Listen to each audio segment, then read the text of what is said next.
You are listening to the Starter Girls podcast with Jennifer Loading. Whether you are starting a project, starting a business, starting a brand, or starting a movement, we are here to talk about it. And the Starter Girls show is brought to you by Walt Mills Photographer of Glad Models Agency. If you are here in the Dallas or surrounding area and you're looking for some photography work, check out Walt Mills. You can learn more about him at photosbywalt.com. And with that, we're going to get things started. Today is a great day to be brave. You might as well start now. You have the power to change your circumstances any day you decide. Let today be that day. Rise up, be amazing, be you, do you. All right, my friends, I am super excited to welcome my guest to the show today, Erin Kerry. Welcome, Erin. Thank you. So excited to have her here. And I want to tell you guys a little bit about her before we jump into this. So Erin was diagnosed with PTSD and depression at 15, followed by a bipolar disorder at the age of 18. She knows firsthand how suffering from a chronic illness can infiltrate every area of life, and she has spent the last 6 years coaching others and learning what holistic health truly means. She wants people to be empowered and not limited by a label or diagnosis. She's committed to sharing holistic health strategies that treat the root of mental health issues rather than the symptoms. Erin is a certified integrative nutrition coach and self-proclaimed brain health nerd. I love this. She is the owner of Sparking Wholeness and the host of the podcast Sparking Wholeness. When she's not researching or reading books about brain health, Erin enjoys spending quality time with her husband and 3 kids, reading fiction and being active outside. So welcome, Erin. We are super excited to have you here today. Thank you for having me on. I'm really excited. I love sharing. I love sharing what I've learned. I love sharing my stories. So I'm excited about this. Absolutely. And and we always talk about stories because the stories are what I think connect people together. When you have something that's so powerful that you've walked through and been able to come out on that other side and be able to share that with people, it's powerful because people can relate to that. And one of the things that, we're talking about here today is chronic illness, which is a problem for a lot of people, myself included. That is something that I've wrestled with and have been able to overcome. And so I know the power when you say what it's like suffering with that and how it affects every part of your life. And I know the power of that when you come out on the other side and you can live free and be able to share that with other people. So we're going to be talking about your story. So what I want to do is I want you to kind of take us back a little bit, how you ended up to where you are today, because we know it was not an overnight thing for you, an overnight success. So walk us kind of through that a little bit. Yeah. Well, just starting out, I grew up in a faith-based home. My dad actually was a pastor. And so that was something that was a big part of my life early on. I suffered from all sorts of health concerns when I was little, allergies, asthma, colic. I had lots of ear infections, was on all the steroids, all of the everything, right? And so all of that played a role early. And I always say this for anybody, your health in utero, your health early on always is going to play a role in what shows up later on. And so that was a big part of my early days. I was just sick a lot, lots of antibiotics, lots of steroids, lots of inhalers, all of it. And then when I was 9, that's when the tragic event that caused PTSD later on happened. I witnessed the death of my grandpa in my front yard due to anaphylactic shock. Wow. And so that was really, really scary. And that was something that haunted me for years. And, I didn't understand. I just kind of shut down internally. Sure. And that's what kids do. Kids Right. and trauma, it goes all sorts of different ways. But for me, I just shut down until I was in 8th grade and I was suffering from extreme suicidal ideation, depression. And the reason I mentioned my faith upbringing early on is because I didn't understand. I was like, I'm supposed to be happy. Right. I'm supposed to live a happy life. I'm supposed to be grateful for what I have. I'm supposed to pray this away. And I couldn't. And I was just stuck in the depths of this deep depression. And, and I think depression a lot of times goes misunderstood. Not everybody wants to die. Not everybody is suicidal, like they want to actively kill themselves. Sure. But a lot of people, they just want to go away, because the world is so overwhelming. And that's how it was for me. The world was so overwhelming. And so luckily my parents, took me to a psychiatrist, took me to a good counselor. I got the help I needed. I was put on an SSRI at a young age, which is an antidepressant. I gained a good 25, 30 pounds from that antidepressant, which is one of the side effects. Right. But what ended up happening too is that SSRI, it shot me up so high that I started having kind of some manic symptoms towards the end of my senior year of high school, freshman year of college. And then I was like, okay, so now you're telling me I'm this diagnosis of manic depressive. That's what we called it back then. Right. That was very shaming. It was very stigmatizing. I thought there was something wrong with me. I didn't understand why I was suffering from something that I again, like I said, couldn't pray it away. I could not fix it. And I'm a person, you know, I was always an achiever. I'm a go-getter. I like to, you know, have lots of activities going at once. I like to succeed, and I could not succeed at fixing my brain. And so that led to a lot of anger throughout college. I found out that when my med struggle, you know, I'm on and off all of these mood stabilizers and antidepressants and all these things that they were putting me on. Just, I had lots of negative side effects, and a lot of them numbed me out to where I didn't feel anything. So I turned to alcohol because that's a great way to feel something. Right, you know? right, sure. And ended up the catalyst toward even my healing eventually is I got knocked up. I got knocked up at 22. I had, you know, been engaging in a lot of risky behavior, you know, just lots of relationships and drinking, and the medication I was on plus drinking led to blackouts. Like it was not healthy. I didn't sleep well, I didn't eat well, I didn't exercise, all of the things that I know better now. And I ended up pregnant, and that was kind of my wake-up call. That was kind of my, okay, I need to get stuff together. Wow, like I need to figure this out. And what's interesting is I did have it's like my illness went into remission when I was pregnant, which is kind of cool. I've heard that from different people with other, like even like autoimmune disorders and things like that. Yeah. But yeah, that was kind of the thing.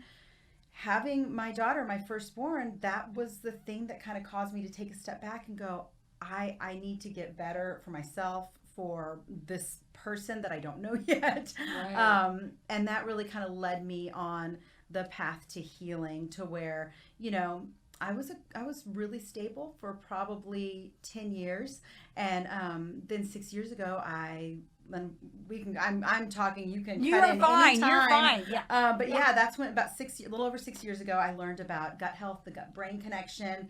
And that was the thing where, you know, it really clicked for me. And I was like, okay, this is what I need. This makes sense. When I eat better, when I exercise, you know, when I get better sleep, I feel better. And now you're telling me that if I, you know, take different supplements to heal my gut, if I work on eliminating certain things that are toxic for me, that can improve my brain health even more. I'm like, oh my gosh. So that has led to where I am today. That's so incredible, Erin. And it's so interesting to me. I mean, yes, you had a defining moment, and kids will do that to you. I tell you, interesting, they will do that to you. Yeah. And that is one of the things that I talk about too when I went through what I was going through, because at the time that my illness started in 2012, my kids were 16, 12, and 8. So they were all very active. I was a PTA mom. I was the mom that was in everything. Like I was room mom for all three of them. They were multiple activities. And that was what led me to also wanting to get better, was I needed to be there for my children. And after I'd gone through that, I recognized that, you know, there was 4 years of my life that really, I can't tell you a lot that happened during that time. I was there, but mentally I was not there. Do you know what I mean? Like, and you know this, it's like physically my body was there, but mentally I was not there because I was on so much medication, including opiates. And I was just not able to do the things that I wanted to do. But like you, that's kind of how my journey got me into learning about like gut brain connection and the foods that we were eating, specifically how sugar plays a role in the body and causes helps or actually induces inflammation and can keep that going on for long periods of time. So I think this is an incredible story, and just a testament to your tenacity and persistence and willingness to overcome that and be able to say, hey, you know, I want to be better. I've got a child here and I need to be better for this child. And I think that's just incredible. So, well, and one thing I want to make sure that's really clear is that there's no one size fits all. Absolutely. When it comes to mental illness, mental health Yes. issues, it looks different. It manifests different 100%. for everybody. One thing that I always say is that for sure a body in stress will not digest. That's really important. So we Yes. can't even make our neurotransmitters if we are stressed Right. out. So if we're stressed about our illness, that doesn't help. And the other thing, it's just so important to realize that it's a physical illness, and it is a result of some kind of dysfunction in your internal or external environment. So whether it's in your external environment that is causing depression, mood disorder, whatever it is, that needs to be addressed. And many times it's the internal environment, and we aren't addressing that. We just give medications. Medications are a great tool. Absolutely. That worked for me for a long time. but we've got to have more. We've got to have more 100%. tools because Yeah. everybody's medicated right now, and illnesses and suicides are just going up. I would So, agree with you 100%. And I always, really everything you take, there's a side effect. There is always going to be a side effect to a medicine. And so if you can get to the holistic root and figure out what is playing a role in this, and we know, we're obviously, we're not doctors here, so we're not going to fill anything in extra, but we know that sugar does, a lot of the foods that we eat, sugar specifically, but other things, they do contribute to these mental illnesses. And, even I've had 2 kids that have been diagnosed with ADHD. One of them was also diagnosed with major depressive disorder. So I'm well aware of that condition and the effects. And I had taken one of them to a holistic doctor for a while, and a lot of the talk was get the sugar out of the diet and adding in these nutritional supplements that were not medication. So I'm with you on this 100%. I love it. So what I'd love you to do really quick is kind of tell the listeners a little bit about how you help, what you do to help your clients in this consulting phase. So because I think they would love to hear this. Yeah, it's funny. I was a teacher for a long time. I didn't mention that, but I taught public school English for 11 years. And the reason I wanted to teach is not because I love English. I mean, I love English, I love grammar and all that, but that's not really why. I wanted to give hope to the kids. And I wanted to help kids who were struggling like I struggled when I was younger too. And then when I found all of this healing for myself, I'm like, there are so many adults who are struggling. There are so many adults who need help and who don't know the difference between, everybody reads the nutrition facts. Nobody's reading the ingredients. Right. Nobody's looking at what's actually in our food. Yeah. And what's causing, like you're mentioning, the inflammation and all of these things. And we know that mental illness is rooted in inflammation. We know this. We know the gut-brain connection is real. Like there's no doubt about it. So I really felt the need to educate people. And so, but I also was holding back my story a lot. So it took me a while to really share my entire story. And so I started my website. This is, a little over 2 years ago, started my website. That's awesome. A little over a year ago, started my podcast, and I've been coaching clients. And I take on, people who are stuck in the cycle of yo-yo dieting. I have a lot of clients who, a lot of times we eat because we think this is the way you eat to get skinny and for a diet. We don't think about it for like long-term health. And so if you're just eating a certain diet for like the short-term goal of I need to lose 20 pounds, 30 pounds, whatever it is, well, once you do that, you're done. And you might notice changes here and there, but it's not sustainable always because we're just in it for these short-term goals. And so I really like looking at the big picture and long-term, like even things like Alzheimer's, dementia, those are all on the rise. Yep. And if we don't start addressing, and not even so much how much sugar we're eating or whatever, but the stress that we're under. If we don't start managing our stress and learning to deal with all of those external stressors, our internal environment is going to freak out on us, and it's going to lead to all sorts of long-term things. So that's something, I work with a lot of people who have mental health concerns, a lot of people who have, obviously there are people that just want to lose some weight, but really there are so many people, I think they just want to feel better. They want to sleep better. They want to know, okay, how do I eat that's not hard, that's not expensive, Right. and ways that, and for me, it's like, how can we just add in more veggies? How can we just crowd in, like we talk about with gut bacteria and probiotic stuff, how do we just crowd in the good?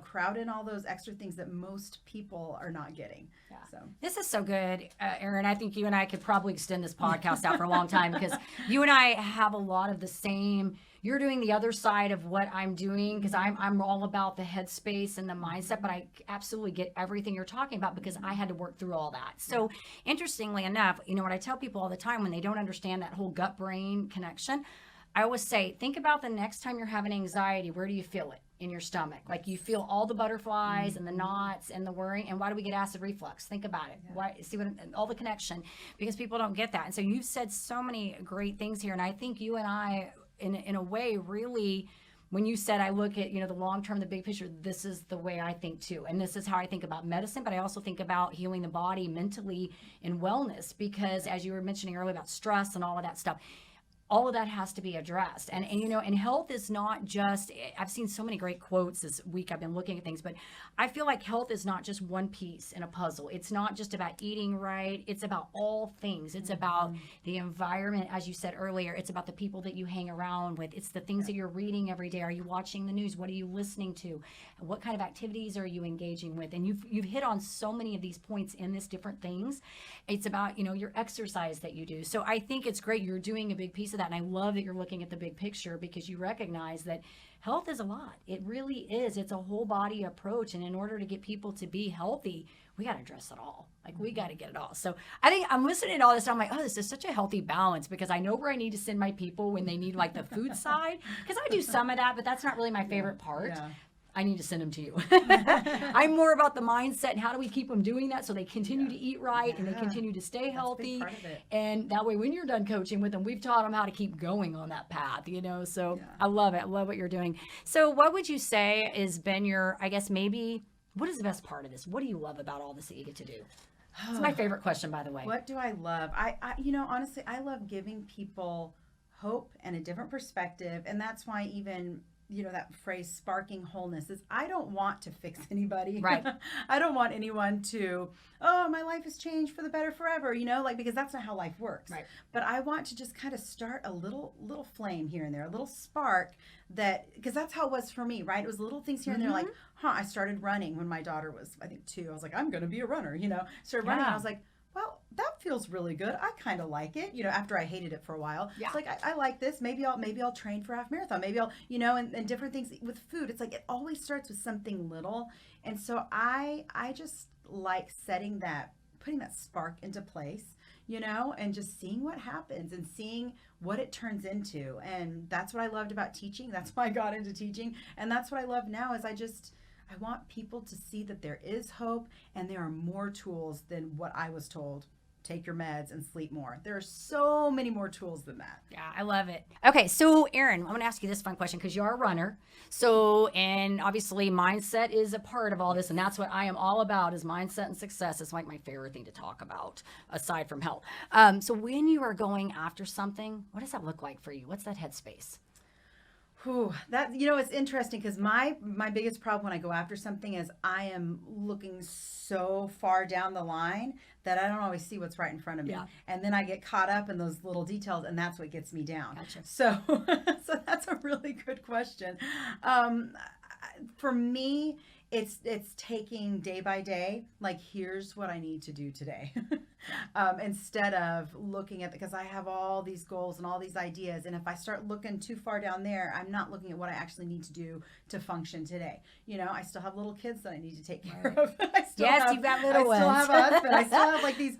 And if I get too far down the road, I'm not looking at, okay, what are my immediate needs? I mean, like eating, right? Like sometimes we can get so wrapped up in what we're doing. It's like, oh, wait, honor my hunger signals, you know, listen to my body, you know, those kinds of things. So it's just taking things day by day. Yeah.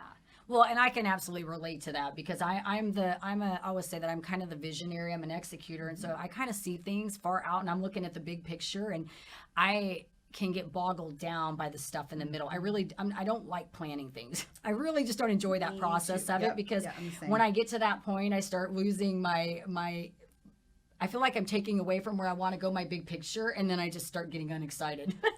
So I'm like, I get all these ideas in my head that I want to go, and I got these things I want to do, and it's like, oh, we got to implement them now. Okay, I need a person to do that for me, okay? So, I say that all the time. I need an assistant. I try to bribe my 16-year-old, but yeah.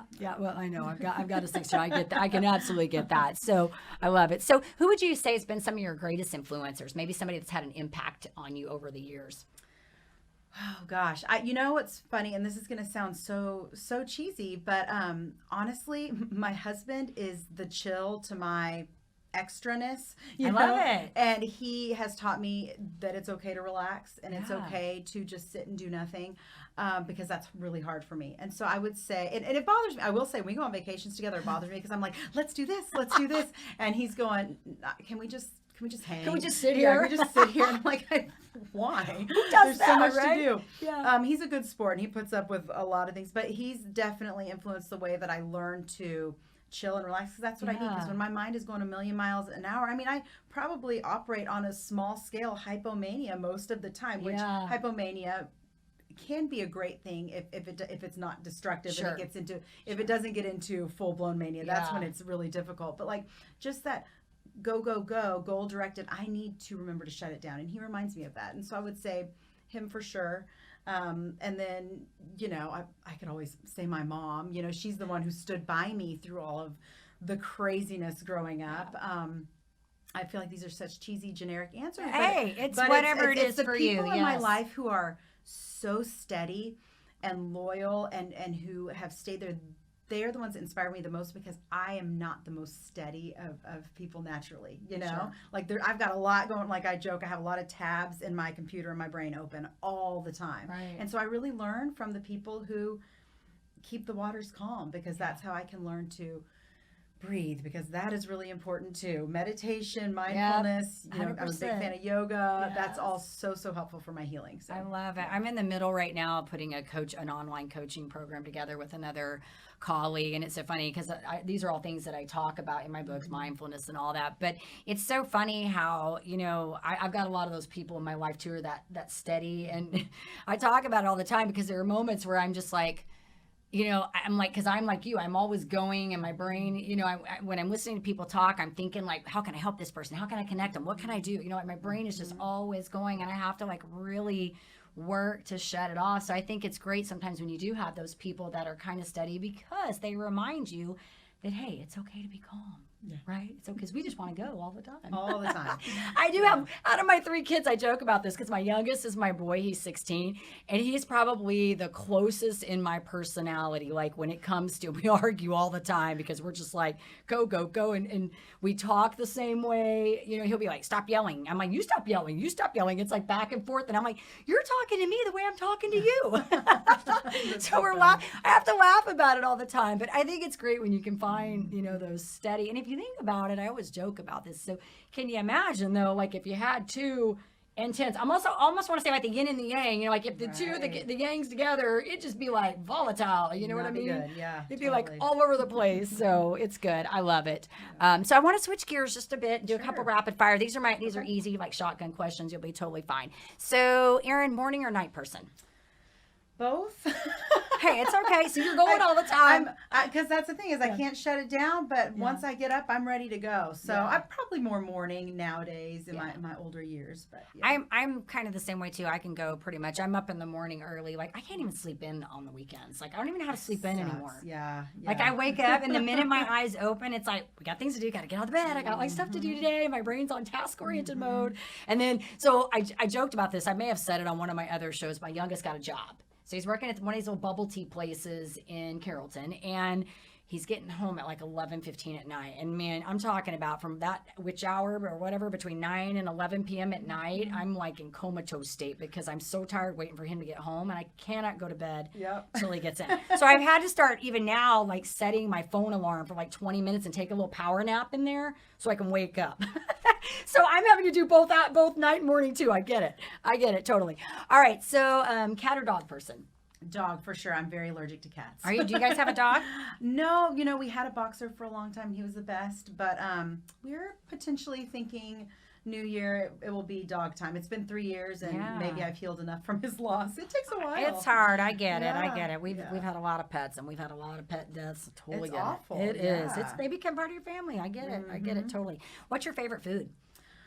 Oh gosh, that's so hard. You know, it's funny. I never liked red meat because I was always told it was so bad for you. You know, and then I realized for brain health, the red meat is amazing. It's a superfood. You know, we get all the B vitamins, all the good fat, like all the things we need.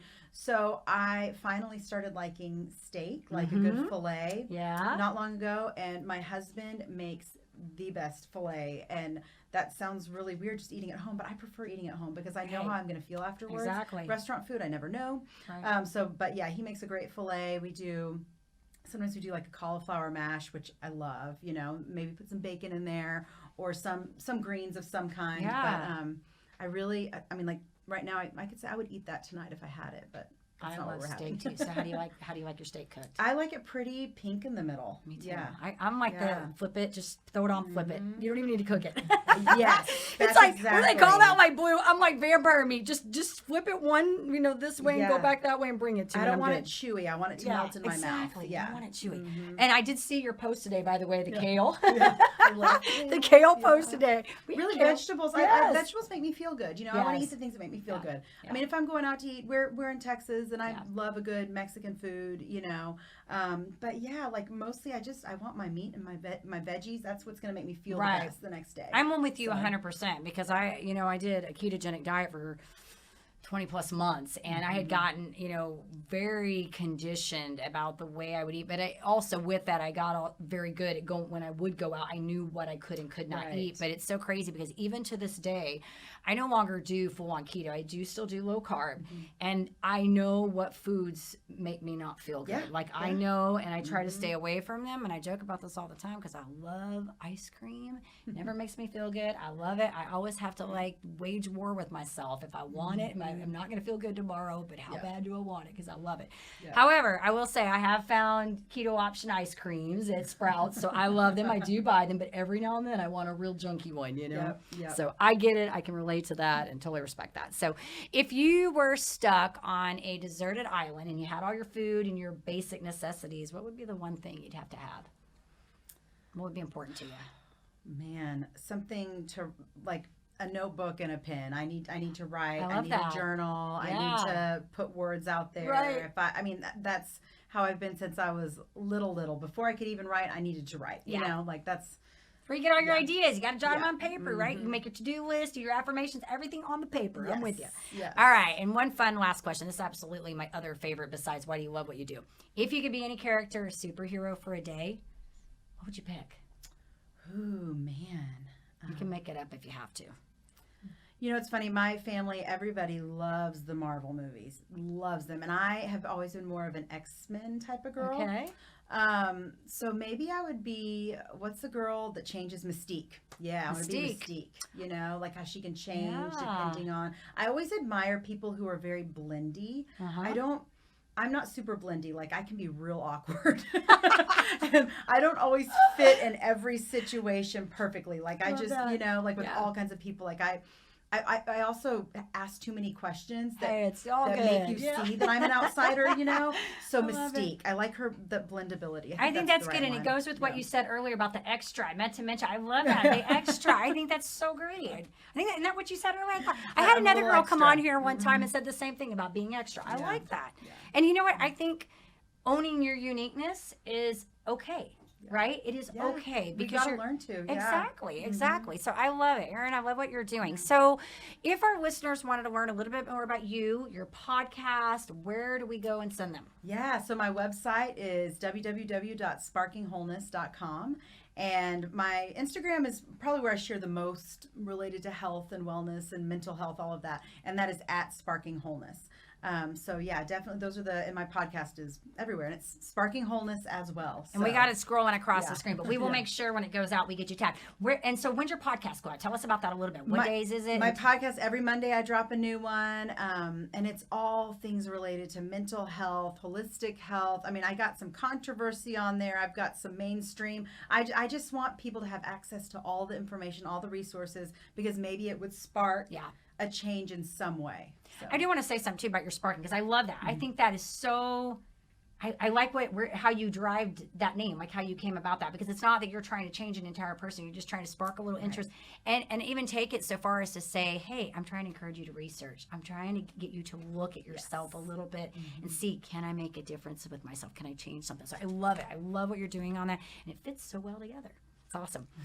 All right, Erin. So that's awesome. Thank you for being on here. Thank you for being an incredible guest, sharing your story with us and inspiring our audience. And you guys check her out. Check out her podcast and see what's going on over there. Great stuff. So with that, I do want to say to our listeners, of course, if you love our podcast, check us out on iTunes. We're on iHeart and Amazon. Give us a subscribe on YouTube, because we can't do this without you. And with that, I want to leave you guys with a final thought. You're going to like this, Erin.